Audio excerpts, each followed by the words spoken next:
성경 117페이지 정도에 있습니다. 누가복음 13장 1절에서 9절 말씀, 우리 한 절씩 교독하고 마지막 절은 같이 읽도록 하겠습니다. 그때 마침 두어 사람이 와서 빌라도가 어떤 갈릴리 사람들의 피를 그들의 제물에 섞은 일로 예수께 아뢰니, 대답하여 이르시되 너희는 이 갈릴리 사람들이 이같이 해 받음으로 다른 모든 갈릴리 사람보다 죄가 더 있는 줄 아느냐? 너희에게 이르노니 아니라. 너희도 만일 회개하지 아니하면 다 이와 같이 망하리라. 또 실로암에서 망대가 무너져 치어 죽은 18사람이 예루살렘에 거한 다른 모든 사람보다 죄가 더 있는 줄 아느냐? 너희에게 이르노니 아니라. 너희도 만일 회개하지 아니하면 다 이와 같이 망하리라. 이에 비유로 말씀하시되 한 사람이 포도원에 무화과 나무를 심은 것이 있더니 와서 그 열매를 구하였으나 얻지 못한지라. 포도원 지기에게 이르되 내가 3년에 와서 이 무화과 나무에서 열매를 구하되 얻지 못하니 찍어버리라. 어찌 땅만 버리게 하겠느냐? 대답하여 이르되 주인이여, 금년에도 그대로 두소서. 내가 두루 파고 그름을 주리니 이후에 만일 열매를 열면 좋거니와 그렇지 않으면 찍어버리소서 하였다 하시니라. 아멘. 오늘 누가복음 13장에 보시면은 어떤 사건들이 또 사고가 났던 이야기가 기록되어 있습니다. 지금 또 어떤 사고가 나서 또 많은 사람들이 이렇게 다치거나 또 죽으면 상당한 기간 동안에 그 이야기가 회자되는 것을 보게 됩니다. 우리나라에서도 큰 사건 사고들이 있었습니다. 삼풍백화점이 무너졌던 일이라든지, 성수대교가 또 한쪽이 이렇게 떨어진 사건, 또 대구 지하철의 화재 사건이나 또 가까이는 세월호가 침몰한 사건 같은 그런 일들은 이 시대를 살고 있는 사람이라면 누구나 기억하는 그런 사고들입니다. 물론 여기에 계시는 분들이 이 사건들을 직접 경험하지는 않았을 겁니다. 그러나 사람들의 이야기를 통해서 방송이나 영화나 또 책을 통해서 이런 사건들이 계속해서 언급되고 또 그래서 모든 사람들이 기억하게 되는 것입니다. 오늘 우리가 읽은 누가복음 13장 이 앞부분에도 지금 우리는 당연히 모르는 사건이지만 예수님 시대를 살았던 사람이라면 누구나 또 기억하는 충격적인 사건들이 기록되어 있습니다. 1절에 나오는 사건은 무엇입니까? 빌라도가 어떤 갈릴리 사람들의 피를 그들의 제물에 섞은 일이 있었습니다. 예수님 시대에 로마 제국이 예루살렘을 다스리고 있었는데요. 그런데 그 지역에 이런 끔찍한 사건이 일어났다라는 것입니다. 사실 이 갈릴리 사람들은 이 헤롯 가문이 다스리고 있었습니다.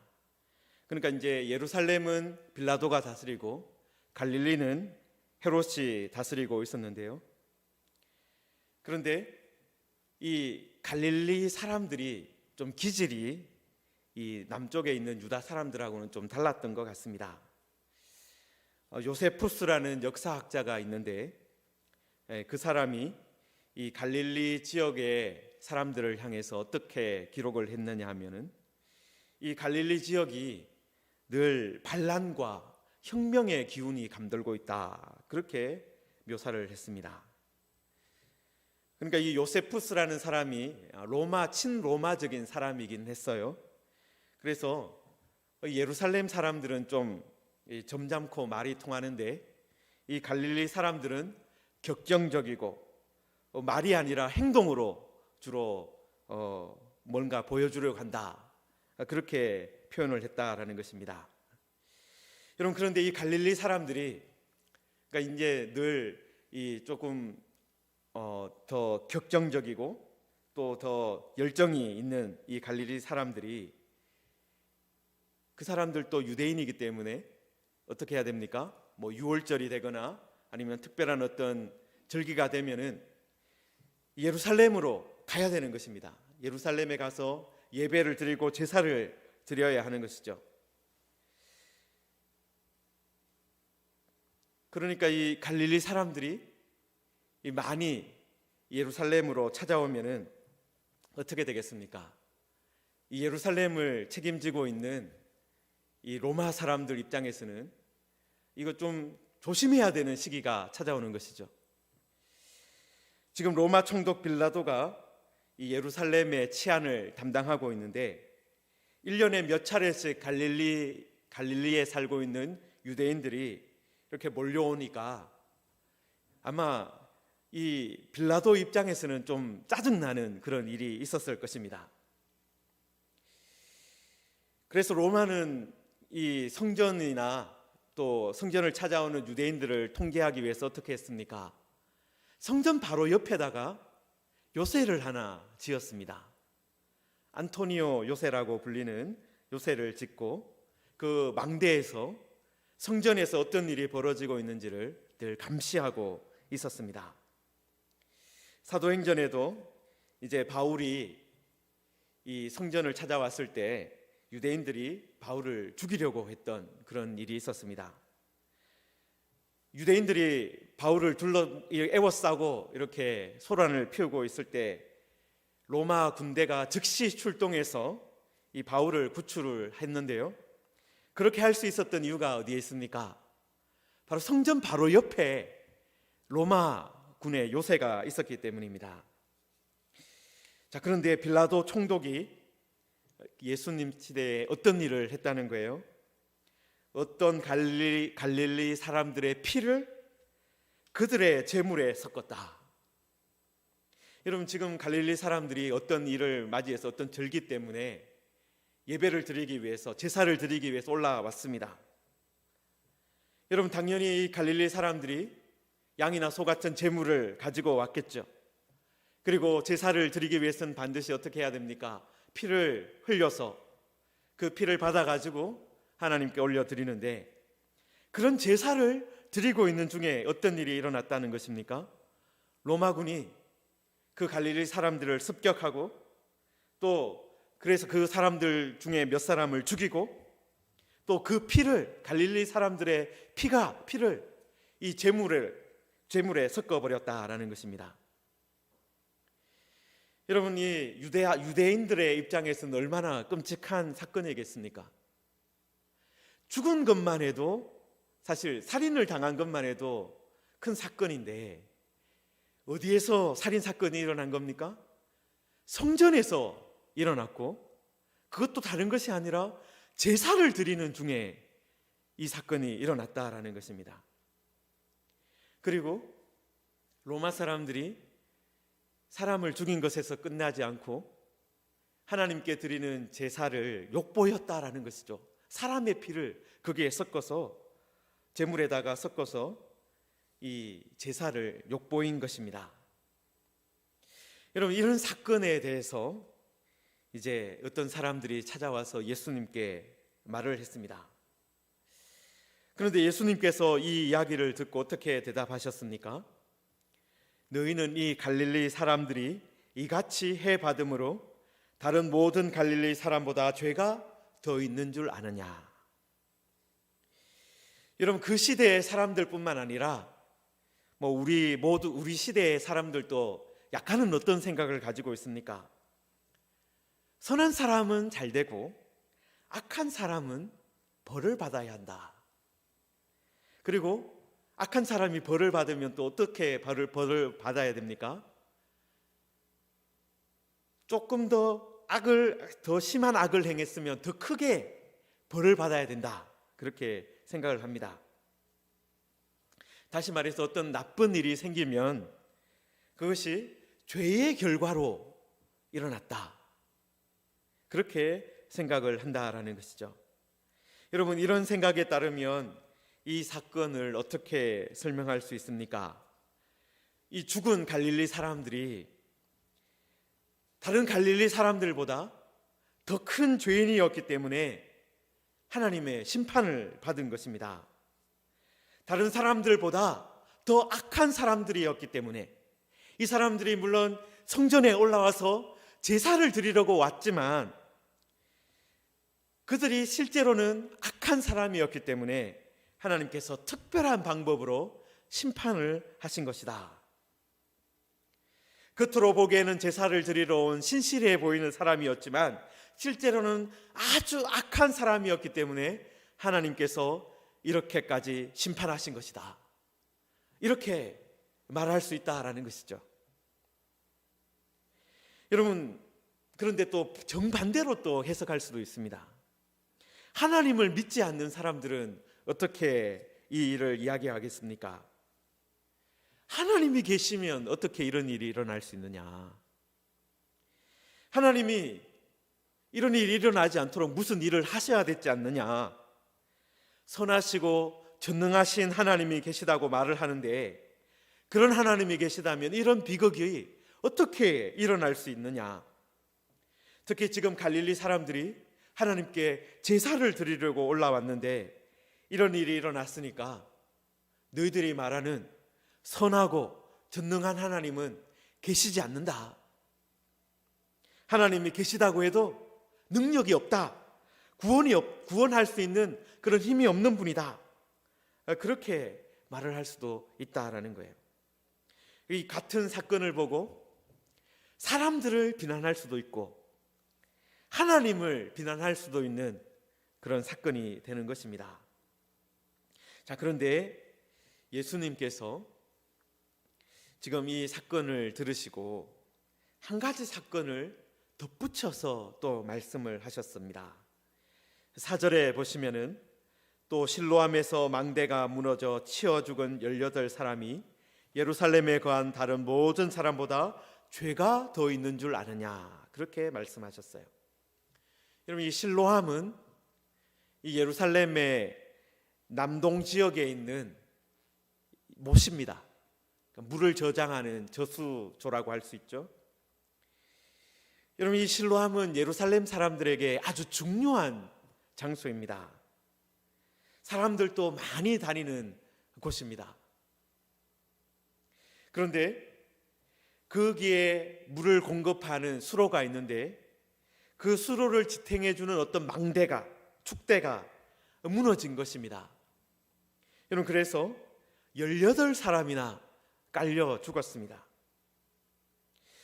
여러분, 지금 앞에서는 이 빌라도가 죽인 사람들이 갈릴리 사람들이었다면 이 실로암 저수지에서 연못에서 이 탑이 무너져서 망대가 무너져서 죽은 사람들은 예루살렘 사람들이었을 겁니다. 지금 예수님께서는 어떤 말씀을 하시는 거예요? 갈릴리 사람들에게만 어떤 사건이 일어난 것이 아니라 예루살렘 사람들에게도 사건 사고가 있었다라는 거예요. 그러니까 지금 예수님은 갈릴리 사람이냐 예루살렘 사람이냐 그런 것 가지고 논쟁할 필요는 없다라는 것입니다. 아담과 하와의 범죄 이후에 이 세상은 어떤 세상이 되었습니까? 죄악이 관영하는 세상이 되었습니다. 피와 땀과 눈물이 늘 있는 세상이 되었다라는 것입니다. 여러분, 그래서 이런 사건이나 이런 사고는 누구에게나 닥칠 수 있다라는 것입니다. 모든 사람이 죄인이기 때문에 아브라함의 후손들도 죄인이다라는 거예요. 그렇기 때문에 유대인들도 갈릴리 사람들도 그렇고 예루살렘 사람들도 그렇고 똑같이 위험에 노출되어 있다라는 거예요. 유대인들뿐이겠습니까? 로마 사람들도, 헬라 사람들도, 야만인들도, 이방인들도 똑같이 위험에 노출되어 있다라는 것입니다. 죄가 간영한 세상에서는 누구나 이런 사고를 당할 수 있다라는 것입니다. 갈릴리 사람들이 더 큰 죄인이기 때문에, 성전에서 로마 사람들에 의해 죽임을 당한 사람들이 더 큰 죄인이기 때문에, 또는 실로암 망대에 깔려 죽은 사람들이 더 큰 죄인이기 때문에 이런 일을 당한 것이 아니다라는 거예요. 지금 우리가 살고 있는 세상에서는 누구나 죽음을 맞이하게 됩니다. 어떤 사람은 그래도 좀 편안하게 침대에서 수명을 다하여 죽기도 하지만, 어떤 사람은 갑작스럽게 사고를 당해서 객지에서 죽을 수도 있다라는 것입니다. 여러분, 이렇게 모든 사람에게는 비극적인 결말이, 죽음이 찾아온다라는 것입니다. 여러분, 그래서 핵심적인 질문은 왜 죽음이 찾아오느냐, 또는 언제 죽느냐 하는 것이 아니라, 그 다음에 그 죽음이 끝이 아니라 영원히 멸망하는 종말이 또 있다라는 거예요. 죽음이 끝이 아니라 더 망하는 것이 있다라는 것입니다. 여러분, 그래서 3절에서 예수님께서 어떻게 말씀하셨습니까? 너희도 만일 회개하지 아니하면 다 이와 같이 망하리라. 또 5절에도 만일 회개하지 아니하면 다 이와 같이 망하리라. 여러분, 죽음이 그냥 끝이 아니라 망하는 일이 있다라는 것입니다. 여러분, 우리가 지난 수요일에도 살펴보았지만 예수님께서 어떤 말씀을 하셨습니까? 시대를 분간해야 한다 말씀을 하시면서 길에서 화해하기를 힘써라 라고 말씀하셨어요. 지금 재판장 앞으로 가는 중에 재판장을 만나기 전에 화해를 해야 된다. 왜냐하면 한 푼이라도 남김이 없이 갚지 아니하고서는 결코 거기서 나오지 못하기 때문이다. 그렇게 말씀하셨어요. 여러분, 여기서 이 빚은요, 그냥 사람에게 진 빚을 말하는 것이 아닙니다. 결국은 하나님께 진 빚을 말하는 거예요. 죄로 인한 빚을 말하는 것입니다. 하나님께 갚아야 할 빚이 있다라는 것입니다. 우리가 하나님의 말씀대로 살지 않으면, 그리고 하나님께서 우리에게 주신 말씀을 믿지 않으면 그 모든 것이 우리가 갚아야 할 빚이 되는 것입니다. 그런데 예수님께서 어떻게 말씀하시는 거예요? 그 재판장 앞에 가기 전에, 우리가 하나님 앞에 서기 전에 그 문제를 해결해야 된다 말씀하신 거예요. 여러분, 13장에 지금 그 시대를 분간하는 그 이야기에 이어진 이 13장에 나오는 이야기도 사실은 같은 이야기를 하고 있는 것입니다. 죽음과 죄의 문제가 우리 앞에 다가오고 있는데, 그것을 언제 해결해야 된다는 것입니까? 지금 해결해야 된다라는 것입니다. 지금 회개해야 된다라는 것입니다. 3절에서 5절에서 예수님은 너희도 만일 회개하지 아니하면 다 이와 같이 망하리라 거듭해서 말씀하고 있습니다. 지금 회개하지 않으면, 지금 돌이키지 않으면 똑같이 망하게 된다라는 것입니다. 제단 곁에서 죽은 갈릴리 사람들뿐만 아니라 또 망대가 무너져 치어 죽은 이 18사람뿐만 아니라 모든 사람이 죽음을 맞이하게 되고 또 하나님 앞에 서게 된다라는 것입니다. 여러분, 죄가 많거나 죄가 더 크다고 해서 일찍 죽는 것이 아닙니다. 죄를 많이 지으면 즉시 죽는 것이 아닙니다. 여러분, 사람이 보기에는 죄의 크기가 크면은 더 빨리 심판을 받아야 되고 더 고통스럽게 죽어야 할 것 같지만 그렇지 않다라는 거예요. 여러분, 그런데 그래서 사람들은 또 어떻게 생각합니까? 자신이 짓는 죄에 대해서는 그것을 가볍게 생각하는 경향이 있습니다. 내가 짓는 죄에 대해서 지금 당장 하나님이 심판하지 않으시니까 지금 당장 하나님께서 어떤 일을 간섭하시지 않으니까 야, 이 죄, 이 정도 죄는 괜찮은가 보다, 그렇게 생각하면서 죄를 쌓아두는 거예요. 계속해서 회개하는 것이 아니라 이 정도 죄를 지었는데도 괜찮네 하면서 계속해서 죄 가운데 머물러 있고 더 큰 죄를 지어가는 것입니다. 사람들은 자신이 짓는 죄에 대해서 무심하고 또 그 죄를 가볍게 생각하는 경향이 있습니다. 다른 사람의 죽음이나 다른 사람이 어떤 사건을 당하는 것을 보면서는 어떻게 말하는 거예요? 야, 저 사람들 무슨 심한 죄를 지었나 보다, 하나님께 어떤 심판받을 일을 했나 보다, 그렇게 생각하면서 자신은 어떻게 생각한다는 거예요?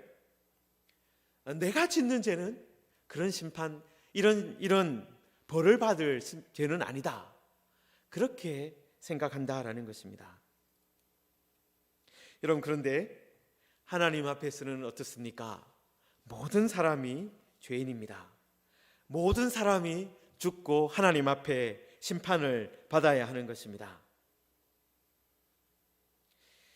여러분, 죽음 이후에 재판장을 만날 때는, 하나님을 만날 때는 모두가 평등해집니다. 여러분, 이 세상을 살아가면서는 사람들이 조금씩 다 다르게 살아갑니다. 다양한 모습으로 살아가고, 심지어는 죽을 때도 어떻습니까? 더 편안하게 죽는 사람들도 있습니다. 여러분, 그렇지만 죽음 이후에는 모두가 다 평등해지는 것입니다. 하나님은 사람의 신분이나 어떤 그 사람이 어떤 권력을 가지고 있다고 해서 차별해서 대우하시는 것이 아니라 똑같이 대우하시고, 한 푼이라도 빚진 것이 있으면 정확하게 다 계산하신다라는 것입니다. 여러분, 그래서 지금 여기서 우리들은 어떻게 해야 됩니까?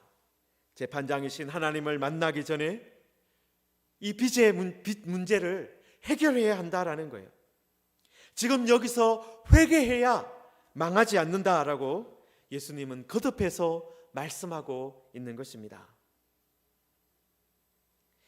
지금 여기에서 다른 사람이 보기에는 야, 이 정도는 괜찮아, 당신 정도면 법 없이도 살 수 있는 사람이라고 부를 수 있을 정도야, 괜찮을 거야, 그렇지 않다는 거예요. 하나님 앞에 서기 전에 반드시 회개해서 그 우리의 죄의 문제를 한 푼이라도, 하나라도 남김없이 다 해결해 두어야 한다라는 것입니다. 그리고 예수님은 이어서 한 가지 이야기를 더 하셨습니다. 열매 맺지 못하는 무화과 나무 이야기를 하셨는데요. 여러분, 이 포도원에 어떤 사람이 무화과 나무를 심었습니다. 여러분, 여기 좀 재미있는 표현이 있잖아요. 포도원에 무화과 나무를 심었어요.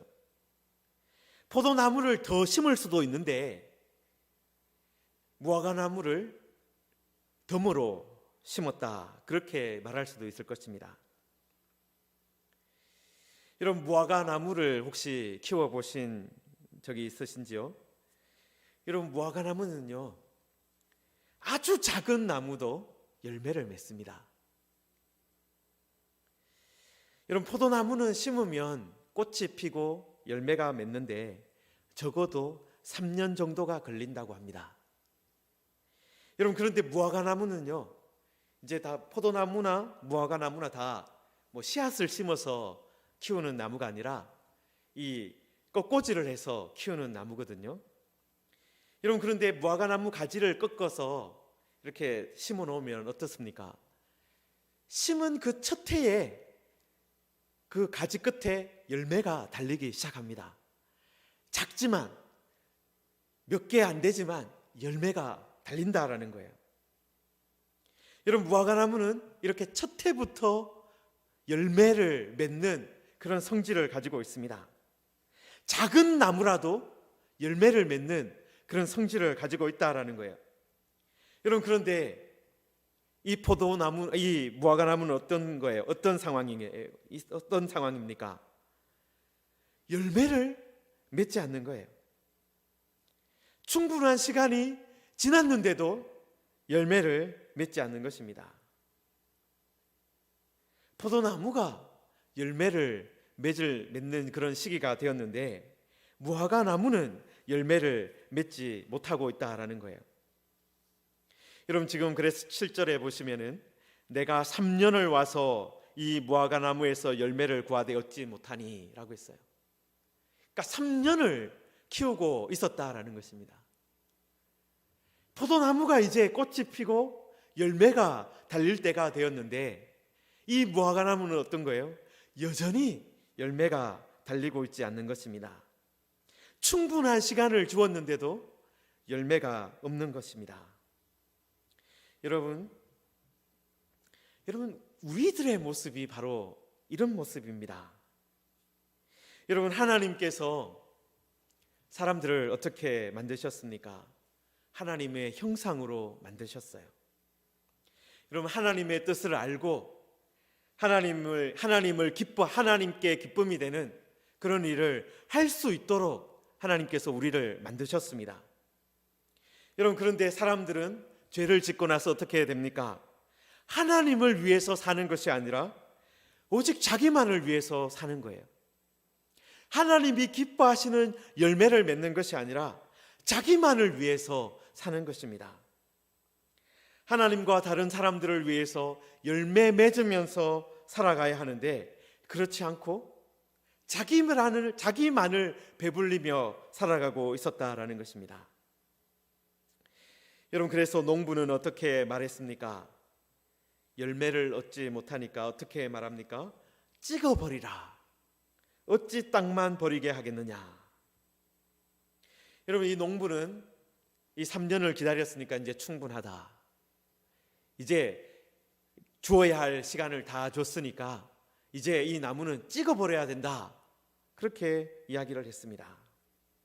여러분 그런데 이 포도원 지기는 어떻게 대답을 합니까? 주인이여 금년에도 그대로 두소서. 내가 두릅하고 그름을 주리니 이후에 만일 열매가 열면 좋거니와 그렇지 않으면 찍어버리소서. 여러분 이 포도원 지기는 한 번 더 기회를 줍시다 라고 말하고 있습니다. 물론 심판이 있어요. 마지막에는 찍어버리소서라고 말은 하고 있습니다. 그렇지만 이 포도원 지기는 한 번은 더 기회를 줍시다 그렇게 말을 하고 있는 것입니다. 여러분 이 포도원 지기는 그냥 또 기회를 주자고 하지 않았어요. 내가 두릅하고 그름을 주겠습니다. 내가 두릅하고 그름을 다시 한 번 더 주겠습니다. 여러분 우리는 이 포도원 지기를 이 하나님의 은혜라고 또 표현할 수가 있을 것입니다. 하나님께서 선지자를 통해서 또 여러 사역자를 통해서 말씀을 주시고 또 기회를 주시는 그런 순간이라고 생각할 수 있습니다. 그리고 이 포도원 지기 중에 가장 큰 대표적인 포도원 지기가 바로 어떻게 보면 예수님이라고 할 수 있을 것입니다. 예수님께서도 물론 마지막 때에는 우리 주님께서 심판에 주로 오시지만 이 땅에 오셔서는 어떻게 하십니까? 죄인들을 구원하기 위해서 오셨어요. 죄인들에게 기회를 주시기 위해서 오셨습니다. 은혜를 베풀기 위해서 한 번 더 하나님 앞에 설 수 있도록 거기에 바르게 설 수 있도록 도와주시기 위해서 오셨습니다. 이런 포도원 지기가 내가 두릅하고 그름을 주겠습니다. 그렇게 말을 했습니다. 여러분 이렇게 말씀하시면서 여러분 그래도 이것이 무한정 계속 기회가 주어지는 것은 아니다 말씀하고 있습니다. 한 해만 더 기다려 보자는 것이죠. 여러분 그래서 이 모든 이야기들에서 지금 강조되는 것이 무엇입니까? 시간이 촉박하다는 거예요. 가는 길에 화해해야 된다는 거예요. 빚진 사람은 법관 앞에 가는 길에 화해해야 합니다. 무화과 나무도 금년 한 해만 시간이 더 있는 것입니다. 그 시간 동안에 무엇을 해야 하는 거예요? 회개하지 않으면 망한다라는 거예요. 나는 다르다. 나는 괜찮을 거다. 나는 이 정도면 괜찮은 상태다. 그렇게 말할 것이 아니라 내가 죄인이구나. 나도 죄인이기 때문에 죽겠구나. 나도 하나님 앞에 심판받겠구나. 갈릴리 사람이라고 해서, 예루살렘 사람이라고 해서 예외가 되는 것이 아니었습니다. 내가 지금 교회를 다닌다고 해서 예외가 되는 것이 아닙니다. 중요한 것은 우리가 언젠가는 주님 앞에, 하나님 앞에 서야 되고, 지금은 어떤 시간이라는 거예요? 지금은 회개하고, 지금 회개해서 이 죄의 문제를 해결해야 될 그런 시점이다라는 것입니다. 지금 돌이켜야 할 시점이다라는 거예요. 성도 여러분, 우리가 얼마나 오래 살 것이냐, 또 우리가 앞으로 어떻게 살 것이냐, 물론 그런 것들도 매우 중요한 문제이기도 합니다. 여러분, 그러나 그런 모든 문제들이 우리가 하나님 앞에 서야 된다, 우리가 하나님 앞에 언젠가는 서야 된다, 이 말 앞에는 그것이 작은 문제가 되는 것입니다. 내가 과연 하나님 앞에 섰을 때 빚진 것이 남아있는가? 하나님께 갚아야 할 것이 남아있는가? 그것이 중요해진다라는 거예요. 사랑하는 성도 여러분, 우리 예수님께서 십자가에서 우리를 위해서 죽으심으로 우리가 빚진 모든 것들 우리 주님께서 책임져 주셨습니다. 그리고 나서 예수님께서 우리에게 요구하시는 것이 무엇입니까? 회개하고 새로운 삶을 살라는 것입니다. 자기만을 위해서 사는 것이 아니라 진짜 열매 맺는 삶을 살아라는 거예요. 하나님을 위해서 열매 맺는 삶을 살라는 것입니다. 지금 회개하고 지금 돌이켜서 새로운 삶을 살라는 것입니다.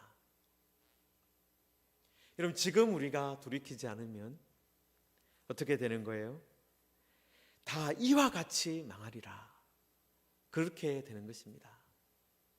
그러나 이 예수님의 말씀을 듣고, 하나님께서 우리 예수님을 통해서 지금 한 번 더 기회를 주고 계시는구나, 이 은혜 앞으로 나가야 되겠다, 그렇게 하고 우리 주님을 믿고 주님께 붙들리면 이제 새로운 삶이 시작되는 것입니다.